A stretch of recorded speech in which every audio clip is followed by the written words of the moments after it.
Good morning to you, Joe. It's nice to see you. Congratulations on the good to film. See you.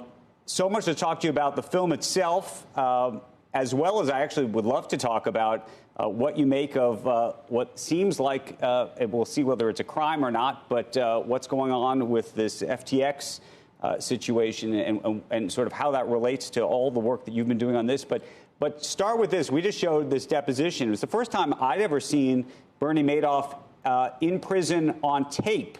How did you get access to that?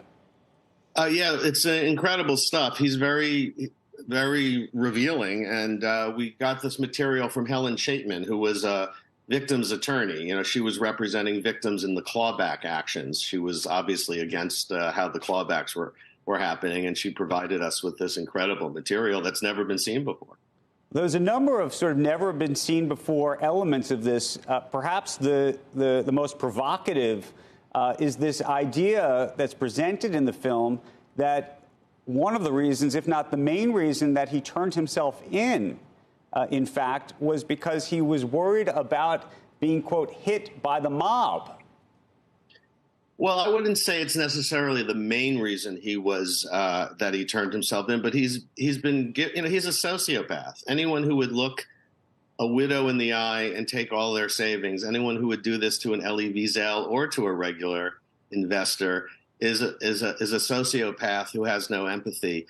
And he's been widely credited with having turned himself in and looking out for his family. I think that's all BS. You know, there was a lot of dirty money in those hedge funds that evaporated. And I think he did the smart thing and took himself off the streets.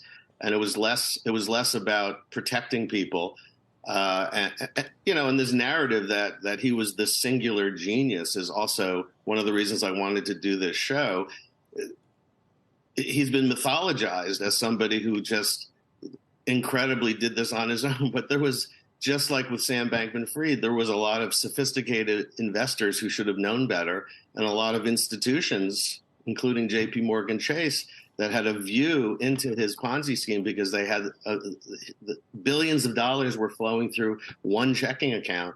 And a lot of institutions, due to greed, I believe, just looked the other way. Hey, Joe, the clip we just played from the deposition, I mean, that's kind of amazing, this idea that he's blaming his greedy customers for being the ones who made him do it. None of them, you know, decided to call on this or to pull their money out. That speaks to the sociopath description that you just gave of him.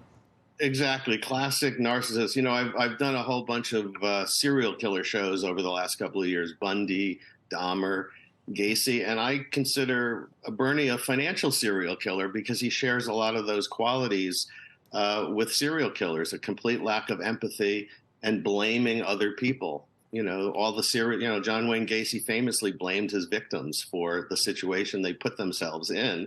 And here you see Bernie blaming the greed of some of his customers.